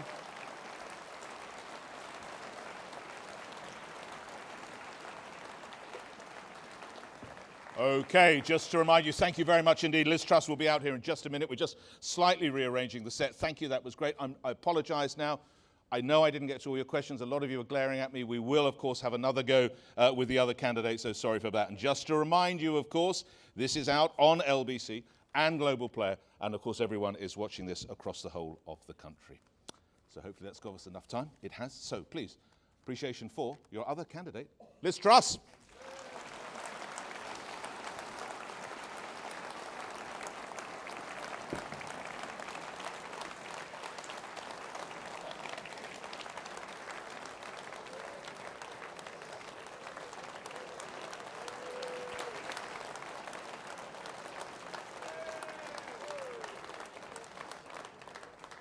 A powerful entrance there. Lovely. I thought I was going to get a kiss there. No, we'll leave that away. Well, all right. Well, there we go. While I've had a kiss from someone who's going to lead the Conservative Party, but that's another story. Thank you very much indeed. Question number one, Liz Truss. In February, the Kremlin put Russian nuclear forces on high alert due to some comments that you made. If you were Prime Minister, would you accidentally walk us into World War III? The fact that Russia have spread propaganda about me is, I think, a sign that the strength the United Kingdom has shown in leading the free world in the fight against Russia and supporting Ukraine has had a real impact. And I take it as a badge of pride that I've been sanctioned by the Russian regime. We have stood up to Russia, and we've not just stood up ourselves, we've encouraged our allies in the free world to stand up to this appalling regime. And it's completely wrong to listen to any of the saber-rattling or propaganda. The reason they're doing that is that Putin's evil plans to take Kyiv in a few days didn't work. And we were at the forefront of exposing the intelligence, showing what he was up to, disclosing Russia's plans that helped the Ukrainians, but it also helped us win the global argument. I hear you, but I remind you, nuclear forces. Did not that not concern you, Liz Truss? Well, look, I don't believe that listening to Russian propaganda and repeating it helps deliver the Ukrainians' victory against Russia. Putin has said all kinds of things. There's been all kinds of saber-rattling. But what we've seen is that when the United Kingdom and the West have taken a tough stance, he has retreated. So, for example, he said there'd be terrible consequences if Finland and Sweden joined NATO. We were at the front of the pack helping them join NATO. Nothing has happened. So we've got to not take what he says seriously and look at what Russia did. And the fact is that the West was asleep for too many years. Okay. We didn't do enough about Crimea. We didn't do enough about the Donbass. And if we don't stand up to him now, he will come back for more. All right. You won't need reminding. perhaps some of our listeners or viewers or people in the room, you had senior roles under Theresa May, Justice Secretary, Chief Secretary of the Treasury, and Boris Johnson, International Trade Secretary, and of course Foreign Secretary. You said earlier that you're straight talking. Here's a straight question. Who was better? Well, I've served 3 different prime ministers. I also worked for David Cameron as well as Theresa May. Look, put it this way, in the 2016 leadership election after the referendum, I backed Boris first, and then I backed Theresa May once Boris had left the race. I've always been a fan of Boris Johnson. I think he did a fantastic job as Prime Minister. He delivered Brexit, he delivered on the vaccine, and I was proud to serve as a loyal member of his cabinet. All right, I'll take Boris. I'll take Boris as your suggestion. Can I talk to you about inheritance tax, Liz Truss? Last year, the Treasury received a record £5.4 billion from the duty. The Office for Budget Responsibility, OBR, says that could rise to a whisker under £7 billion in a couple of years' time. Many people call it a death tax. What would you do about inheritance tax? Well, I think our tax system in Britain isn't working. It's too complicated. It's even more complicated than the American tax system, which we know is a nightmare. So what I would do is have a complete review of the tax system. I want to make it fairer for families. So if people take time out of work to look after children or elderly relatives, they're not penalised. And I would also look at inheritance tax as part of that review, because I've said earlier... What do you mean look at, Liz Well, I mean I'd look at the overall tax system in the round and make sure it's fair. And my view of fairness is we need to reward people who do the right thing, who work hard, who set up businesses, who earn money, and who want to pass it on to their children. So I would look at it again, but I need to look at it in the round. I've already made some immediate tax commitments, reversing the national insurance increase, keeping corporation tax low to attract investment into the United Kingdom. But I would look at the entire tax system, make it simpler, and make it fairer for people who do the right thing. Does this not underscore what some critics say, in that you're promising a lot of tax cuts? You're talking about looking at inheritance tax. You promised the good folk of Leeds a metro if you can get there earlier this evening. Some economists say your figures just don't add up. You haven't got enough money to bring in. How would you respond? Well, first of all of the tax reductions I've promised are costed. We have £30 billion available headroom in the budget. We'll still be able to start paying down the debt in 3 years.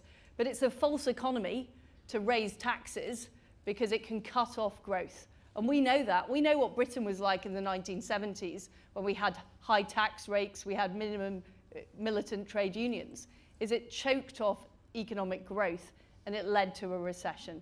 So I don't agree with those people who say you can just keep raising tax and the money will keep rolling in. What will happen is people won't want to go out to work. Companies won't want to invest in the United Kingdom. So we have to do things differently. We have to be bold. We've had slow economic growth for the last 2 decades. That's why we need to be different. But of course, I will be responsible, which is why I'm looking overall at the tax system in the round. But I've made some immediate pledges that are fully costed. And what's more, they keep in turn with our manifesto commitment. I believe in doing what you say you will do. And I think it is wrong, and I raised this in Cabinet at the time, it's wrong to renege on a manifesto commitment when we had the money to afford that extra finance for the NHS and social care. You would never renege on a manifesto commitment.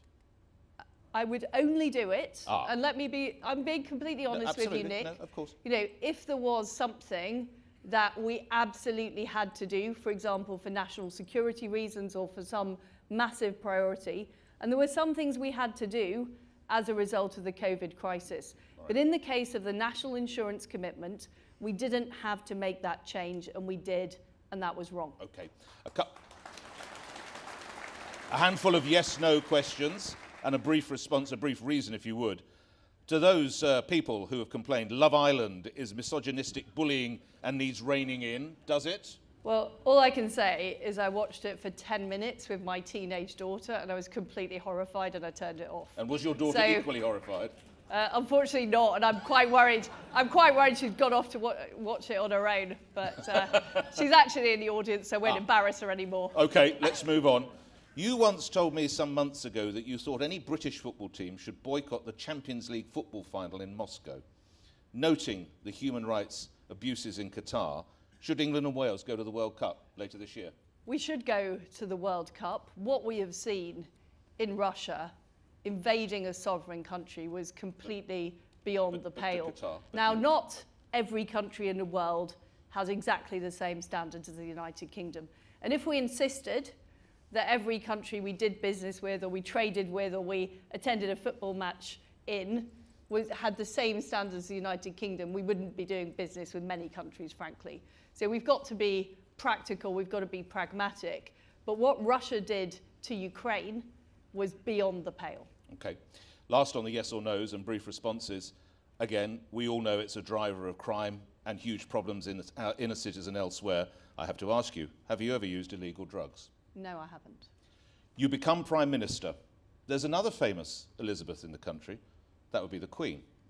What would you say to her if, when you had your first audience, she reminded you that in 1994, as a Lib Dem, you voted for the abolition of the monarchy? Well, I have to say, Nick, that I have met the Queen in the various roles that I've had, and she has been far too polite to raise what I have previously said. What do you make of your views? Almost as soon as I made the speech, I regretted it. I was a bit of a teenage controversialist, and just within these four walls, I was briefly... No one's listening or watching. No one's listening. Don't worry, Liz. I was briefly a member of the Liberal Democrats. I did leave it when I was 21, when I came of age and realised the error of their ways. All right. Another question I've asked before. Who's the best leader of the Conservative Party of all time, and why? Mrs. Thatcher. And why? Because she... I sense again there's some agreement in the room. She turned our country around. You know, in the 1970s, we were the sick man of Europe. We had low growth. We had massive industrial problems. I mean, I was born in 1975, so I was very young at the time. I didn't see it, but you know, you can watch the newsreels, you can see how appalling it was. And what I sensed in the 1980s is a growing sense of pride in our country and a growing sense of optimism about the future. And I think the pinnacle was when we saw the Berlin Wall fall, and we saw the freedom and democracy and the pride in our values influencing the rest of the world. And you know, she was a tremendous leader, a really world-changing leader. And you know, I'm very, very proud that she was our Prime Minister. Can I talk to you about the cost of living crisis? You'll be aware, but let me share with the audience here and the audience listening and watching, there have been some breathtaking figures for Shell profits. Quarterly profits, £9.5 billion. To put that in context, it was £4.5 billion last year, so it's more than double. Time for another windfall tax. I don't believe in windfall taxes because they put off future investment. What we should be doing is encouraging Shell and other companies to invest in the United Kingdom, because we need to get our productivity up. We need capital investment. What I would do is create low tax investment zones, encouraging those companies to invest in our country. I think windfall taxes send the wrong message to the world. They don't send the message that Britain is open for business. And actually what we need to be doing now is using more of our North Sea reserves to help people with the cost of living. And that's what I would do alongside having a temporary moratorium on the green energy levy to really help people with their bills. It's worth noting you worked for 4 years at Shell. What did you learn from your time there? Well, I did two different jobs. I was in the petrol industry in Britain, so I'd spent a lot of time at refineries. And I also worked in the liquid natural gas industry, which is now very fashionable. I was in it when it wasn't fashionable and no one knew what it was. But what I learned was how important the security of our energy is and how we shouldn't take it for granted. And I think that it's very important in the future that we never again become dependent on regimes that we can't trust. That is what's happened with Russia, less so for the UK than other European countries, but we need to learn that lesson for China as well. And we shouldn't be, you know, whether it's critical minerals, whether it's oil and gas, we've got to be very careful because these are strategic industries and we need to make sure that the UK has resilient supplies from countries that we can trust. Last year, you voted to effectively rework parliamentary rules to support Owen Paterson. We know what that did for Boris Johnson's reputation. Why did you do that, and do you regret it? I think we all know that it was a mistake. For you to vote that way? Shouldn't, for me to vote that way, as well as the government, to make that decision. And no, I wouldn't do it again if I had my time again. And what we know is there's a real need to improve discipline in the Conservative Party, but also to support the welfare of our MPs. It's a tough job being an MP. I know there's not a lot of tiny violins in this audience today, but you know, they do get a lot of abuse. You know, my colleagues get a lot of abuse on Twitter. They have to put up with quite a lot. So I want to support our MPs more, but also I want to make sure that when there is a problem, we deal with it early and we deal with it quickly. And one of the things I would do as Prime Minister is move the Whip's office back into number 12 Downing Street. They were moved out of number 12 Downing Street by Alistair Campbell and replaced by the press office, which shows the priorities of the Blair government. But we need to show that parliamentary democracy is what matters to us, and MPs are important, and we need that restoration of standards, discipline, but also support. If you're able to, I'd love you to do 2 quick questions in the 1 minute I have left remaining. A lot of people suggest Ben Wallace could bring a lot of support to whoever candidate. What would you say to the Defence Secretary to support your campaign, Liz Truss? Well, I've worked very closely with the Defence Secretary over the Russia-Ukraine crisis. You know, he is incredibly impressive. He has led not just the UK, but also the rest of the free world in making sure Ukraine has the weapons they need. And also, he's right about the defence budget. But why should we do need to increase the defence budget. Okay. Well, look, I'm not going to tell Ben Wallace what to do, and believe me, he doesn't like being told what to do. So I think the best thing is to leave him to make his own decision. But, you know, I'm a huge fan of his. He's done a great job at defence. Got to ask you, score prediction for Sunday's big game, England v Germany. It's going to be 2-0 to England. Love it. And by the way, I'm planning to attend with the German foreign minister, so there'll be massive egg on my face if that doesn't come to fruition. Okay. And when did you last go to a women's football game? A few years ago. A few years ago, I went to Wembley. Okay, all right. I hope you have a successful. We'll all be pulling for you, I know, and the England team on that. Your appreciation before your questions. Liz Truss, please. Thank you. Stand, we're going to take questions now. And now it is over to you, and there is a lady with a floral jacket, and your name, if you would, madam. Rosemary. Hello, Rosemary. Your question to Liz Truss. I live in Seacroft, which is one of the poorest areas in Leeds. I know it well. How will your government put children at the heart of policy making to ensure, firstly, that they are given all the support they need to recover from the experiences of the last 2.5 years, and secondly, to ensure that the harms done to our children over the past 2.5 years are never, ever repeated? Well, first of all, you are right. We should not have closed our schools, and I think it has caused a great deal of damage to children. And what we need to do is help children. So first of all, I would make sure we are supporting children in the early years, which are incredibly important. We need kids who get to school to be able to count, to be able to read, to be able to do all those basic things so they can benefit from a primary education. We need to focus more on getting English and math standards up. It's still a case that 1/3 of our kids, when they leave primary school, do not have basic English and maths. And if you get to 11 without the basic skills, you are going to struggle later on in life to get a job. And look, I've got 2 daughters who were out of school during COVID. I know it was very, very tough for them. I know a lot of teenagers in particular are suffering from mental health issues. I'd want more mental health support available in schools, but also in GP surgeries to help children And we need to put the extra effort in. I support the tutoring scheme. I think that was excellent. We need to do more of that. We need to make up for lost time with our children, because if we don't do that, we'll face real problems later on. Thank you for your question. Ms. Truss, a lot of, yes, indeed, show your appreciation or otherwise, of course. A lot of experts say that schools were vectors of infection. Wasn't it necessary for the safety of the school staff, the teachers, the caretakers, and the pupils? You say no.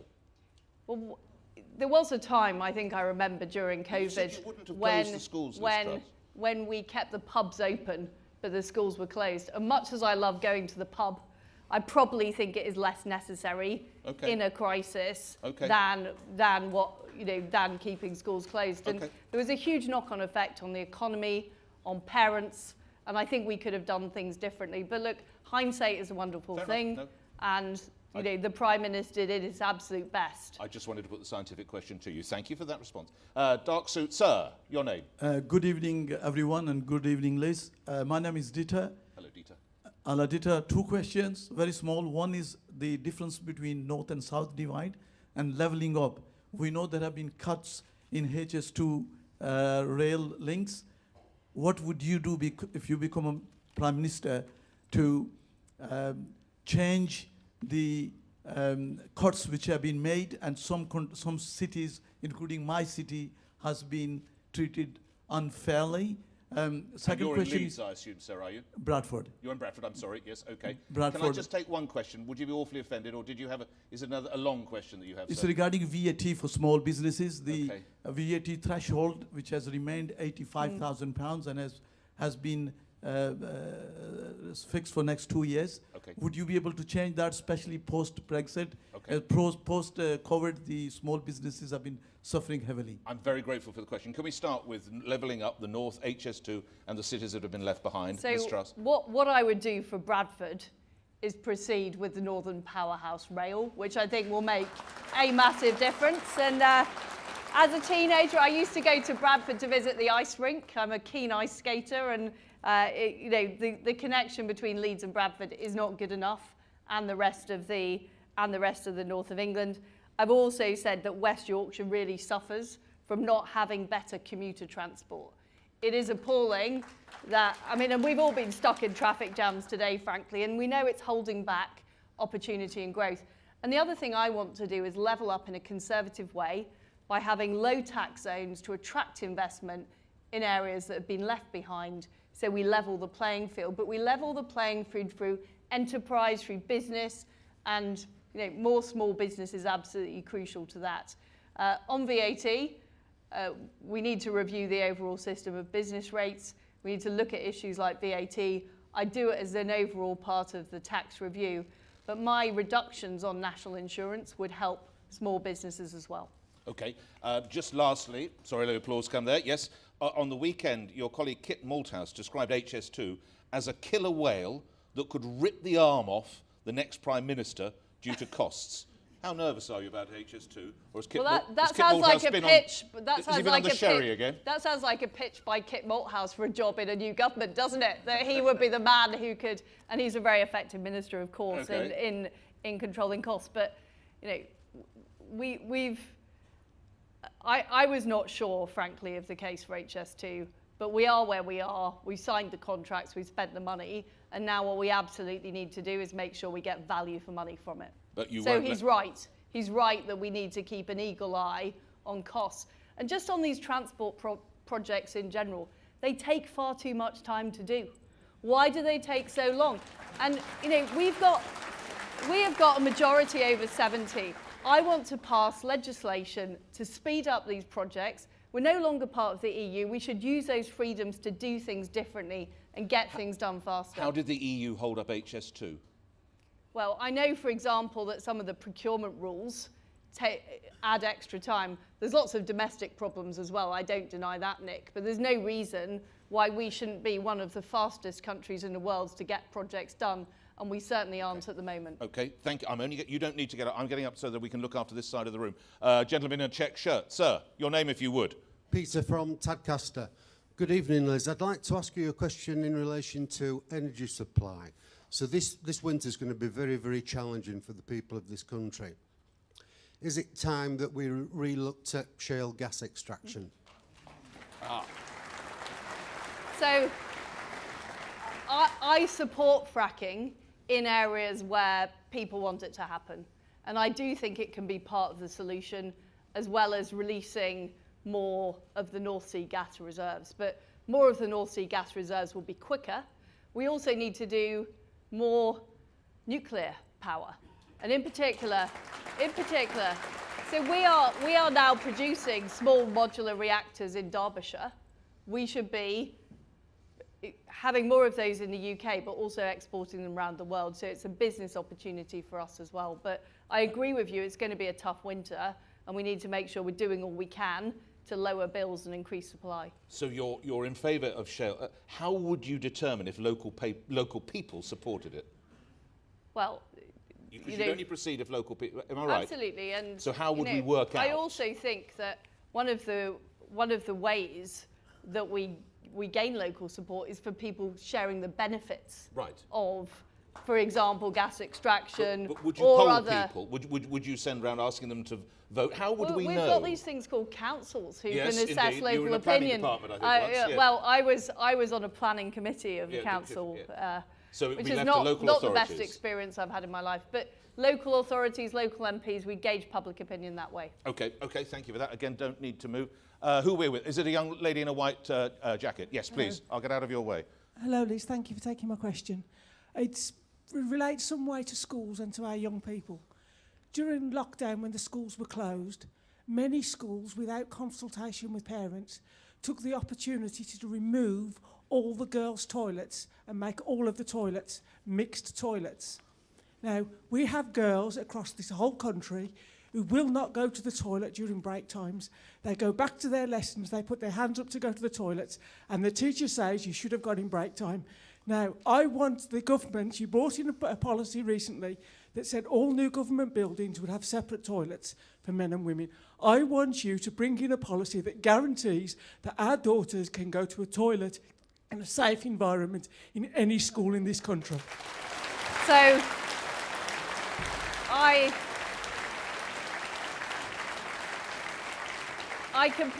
completely agree with you. I have sought to clarify that as Women's Minister.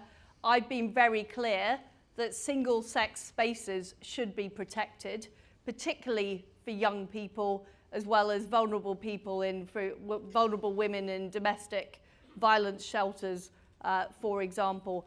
And I can assure you, as Prime Minister, I would direct that to happen, because our girls need, it's a difficult time being a teenager, being a young girl, and you should be able to have the privacy you need in your own loo. So I 100% agree with you, and I would make that happen. Okay, and a lot of support. But what of a pupil who is transitioning? Where does he, she go to the toilet? Well, first of all... No, I asked, do we have boys, girls, and another? First of all, I do not believe that under 18s should be able to make irreversible decisions about their own bodies that they might come to regret later.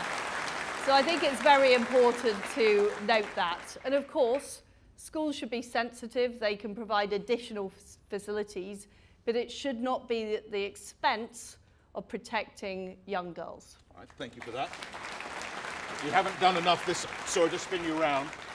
Sir, you didn't ask before, did you? No. I just need to double check. You're in a blue suit, a blue suit and a blue shirt, appropriately enough. Your question, your name first, sir. My name's Marcus. Hello, Marcus. I'm here from Nottingham tonight, but I was inspired... Sorry about all the Yorkshire mentions. That's Apologies. okay, that's okay. Hope I haven't lost your vote. You haven't. I'm here representing Nottingham because we haven't got a Hustings in Nottingham, but I'm not bitter about that. The reason I'm here was because I was inspired by a lady who was on TV when I was 14. Of course, it was Margaret Thatcher. I grew up in a council estate, so I've been inspired by the Conservative beliefs. Now living in Nottingham, and when you look at inner cities and the issues that we have in inner cities, council estates, and especially councils who use money almost to bankruptcy, what policies are you going to bring in to deal with those type of councils? Thanks, Marcus. Liz Truss. Well, I too grew up in Leeds, and we've had a Labour council in Leeds apparently since the dawn of time. And they were utterly hopeless. And too often in schools, and you know, there were some good teachers in my schools, there were some not so good teachers, but too often the edicts that came from the city council were all about political correctness rather than about getting on with teaching English and maths and giving the kids the opportunities they need in life. So I completely agree with you. What we have to do is make sure that these Labour councils, these Labour mayors, are held to account and they're able to. So I agree with empowering local authorities more. They need to be raising the money they spend so that voters understand that when they're not delivering, they should be kicked out. All right. I'm not familiar with Leeds, although my I'm current sorry to hear well, that, my Nick. current partner is. It's a gap. It's a gap in your education. My current, and you'll, I'm sure, help me. My current partner is, and she danced regularly at Mr. Craig's, which was the nightclub. There we are. So that has to be local. So she was right. You've been disobliging about the school you went to in Leeds, haven't you? You've made it sound like it was some backwards, what does they say, gutter comprehensive that Alistair Campbell once called them. It's nothing like it. It's a lovely, it's a lovely part of town. Houses start at £1 million, and everybody wants to live there. Why were you so rude? Look, I didn't say that my school was comprehensive. I didn't. I think he said bog standard comprehensive. Standard. We're there now. But I'm not claiming it was a sink school. It was an average comprehensive at the time. And what I'm saying is that average comprehensive, under the auspices of Leeds City Council, there were too many kids who were able to leave school without the education that they needed. The teaching was patchy. We didn't have league tables at the time. We didn't have a national curriculum. So there were kids who fell through the cracks. And also, it's not a rough part in of town, Leeds, though, is it? well, it's a very mixed intake at Roundhay School, and it's a good, it's a good group of pupils. And what I found, by the way, is when I left that school and went to Oxford University, there were pretty talented people at Roundhay School who should have been at Oxford University rather than some of the people that were actually there. But what I felt was there were low expectations of some of the pupils in the school, and sometimes those low expectations were actually about where those kids had come from in Leeds. Okay. So there were different expectations from kids from the middle class areas than there were from the council estates. And I thought that was wrong. Okay. And I still think it's wrong. And what I don't want is kids growing up around this country who have the teachers or the schools or the council have low expectations from them because of their background. Thank you, Liz Truss, and a lot of support for your view. Gentleman in a blue shirt, directly ahead of me. Oh, sorry, I was told you had the microphone. We all go second. You'll go second because it's a man in a white shirt, I think, sir. No, yes? Hello, I'm Graham from York. Hello, Graham. You talk a lot about growth. In fact, you both do, which is obviously good. I know a lot of small businesses in and around York who would dearly love to grow.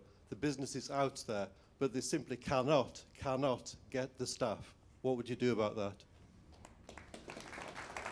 Well, you're right. We after COVID, after furlough, it has been difficult getting staff across the country. One thing I would do is tighten up our incentives in our welfare system to encourage more people to go into work. We've still got a lot of economically inactive people who are not taking the opportunities of work, and it's about encouragement. It's about making sure those job opportunities are there. But we need to do that because otherwise the people who are working are bearing the burden of paying the cost. And of course, there are some people who can't work, but there's an awful lot of people who we can encourage to get into work. And I work very closely with Therese Coffey. I know she's looking at this issue, but that is what we need to do. We need to train up more people in the types of skills that we need, and we need to make sure the incentives are there to get people into work. What impact, if any, has Brexit had on the labour market? Well, these problems that the gentleman has just been talking about, they're global problems. They've got the same problems in the United States, in Canada, and across the world, because we are all suffering from the global economic shock caused by COVID. Would not some of the farmers you referenced earlier say they miss some European workers? You mentioned in your earlier speech, Liz Truss, are they not missing the Belgians in Europe, and they are Bulgarians? also struggling to get workers on their farms as well. What we have is the Seasonal Agricultural Workers Scheme. I support that. I think we do need to make sure there are available people to work on our farms. I talked earlier about my passion for British food. I think it is important that we open up those schemes, you know, on a temporary basis, on a seasonal basis, to bring those people into the country. But this is not a problem that's unique to Britain. It's a problem across Europe. It's a problem in Canada, America, and around the world. All right. Last 2-3 minutes. So, white polo shirt. Sir, your question to Liz Truss. I'll get out of your way, Mr. Truss. Hi. So, Alex, living in Leeds from Birmingham. Quick question about child benefit. So, at the moment, it currently tapers off when one earner in the house earns above 50k. There's quite a big range of combinations of earners within a household, especially with people that earn 50k that do or don't have student loans as well, which makes up quite a big difference. And especially when one of the earners goes on maternity leave and can you know, have quite a big impact on the household income. Is that something that you'll look into if you were leader? As I mentioned earlier, I want to review the tax system to make sure it's fair for families. Because at the moment, if you take time off work to look after a child or to look after an elderly relative, you are relatively penalised in the tax system. So I want to look at that, and we need to make sure the tax system works with things like child benefit so it's fair. But overall, I think we just need to simplify the system because it's so complicated for people to understand. It's so complicated for the government to administer, and sometimes the government loves complexity. I talked about the Treasury earlier, but they love these complex schemes, these combinations of benefits, and often it's just very, very hard for people to work out exactly how it will affect them. And I want to reward people who do the right thing, who look after their families, who go out to work, who start a business, and we need our tax system to reflect that. All right, if we sprint, we can get through 2 more. Sorry to pause to get there. Yes, indeed. Blue shirt, sir. Hi, Liz. It's Adrian from Bury Conservatives, a member of Bury Conservatives. And the first question to you is... Well, you only have one, sir. I'm sorry, so if you could get your... we've got a minute and a half. Would you have Jeremy Hunt? Would you have Jeremy Hunt in your cabinet? Would you have Jeremy Hunt? I think certainly wouldn't have Jeremy Corbyn. That'd be a hell of a story. And do you think... Might lock him in the wardrobe, but not in the cabinet. I've got to limit that to you. I'm so sorry, sir. Jeremy Hunt, final question. I am not thinking at this stage about cabinet jobs, but what I can reassure you is I will make sure all of the talent of the Conservative Party, you know, whichever part of the Conservative Party they're from, are on the front bench. And it will be on the basis of can they deliver? Are they going to be the people to get the waiting list down in the NHS? Are they going to be the people who are going to stand up to Russia? Are they the people who's going to shake up the Treasury and deliver the investment we need across our country and cut taxes? That is what I will base my decision on about who is in the cabinet. And the final question, we're going to swing round to here. I think it's a young man. Sir, would you stand up and give us your first name, sir? I'm Patrick. Hello, Patrick. Hello. We've spoken a lot about tonight about working people subsidising those who don't work. Well, in this country, we have a massive amount of people who don't work. Pensioners who have their triple lock subsidised by people who do work. And when increasingly young people can't afford to buy a house, rent's going incredibly high, and national insurance hiked, so it's becoming increasingly hard to work. But people who own their houses, paid off their mortgages, and have a lot of money in wealth and equity, aren't paying, whilst working people and young people pay for them to sit at home and watch daytime TV. Well, and not a universally popular view, Liz Truss. Well, first of all, can I say, you know, this is one of the many reasons that we need to reverse the national insurance increase, because we shouldn't be penalising families and working people. And, you know, older people have a huge contribution to make to our society. What I think is that we should be helping older people work if they want to work. And I think we could do things like more part-time jobs. So in other countries, people tend to gradually wind down into retirement. in Britain there's sort of is a cut-off. And I think people who are older in the population have a great deal to contribute. So what I would like to do is see what financial encouragement we can give to get more people working part-time and to help in the economy. And just on the subject of houses, What would they do? Can I just say... Have I got to go and work at B&Q now when I'm 70? How old are you now? I'm in my early 60s, Miss Truss. Well, you've got another, take Nick Ferrari, he's got another 30 years on the clock. Don't you think? Don't you think? I think not, but You have. How would you financially incentivise them to go and work at home base? You know, there are things we can do. I'm not talking about working at home base. I think people have huge by the way, I don't denigrate working at home base either, but there are lots of roles that people can take up, and what I think is people have a huge contribution to make to our society. People are living longer, and one of the great things that we did under the David Cameron government is remove compulsory retirement, so people are able to choose, and I think that's really important. But on house building, the problem is we've had these top-down targets, which are decided in Whitehall. What I want to see is much more bottom-up, locally driven housing to make sure we do have the houses so that young people can get on the housing ladder. And are too many people sitting on their backsides watching Love Island, as the colleague suggested there? Yes or no? No is the answer. All right. And I think people work incredibly hard, and you know the people in this room are people who have given up their Thursday night to listen to you and me, Nick, and Rishi, and Rishi, and you know work incredibly hard for the Conservative Party. And we have a great voluntary party. We have fantastic people that work for charities. Okay. But what we need to do is encourage that and get off people's backs so they can spend more time doing things that contribute. Let me get off my backside and ask you all to a round of appreciation for Liz Truss, if you would. Thank you. Thanks very much, Liz. Thank you very much. Nick. See you again. See you. Thank you very much indeed. Liz. I hope you've got another 30 years on the clock. Of course I have. If you demand it, it will happen. Yes. Liz Truss, thank you very much indeed. Thank you. All that remains. Thank you very much. Again, I apologise. I know so many more of you wanted. I'm very sorry. I did as best as I can on behalf of Peter Booth, on behalf of Andrew Stevenson, and I know on behalf of the two candidates. Thank you, as we just heard, for giving up your Thursday evening. Please make your way home safely, and thank you for being such a super audience. Thank you very much indeed.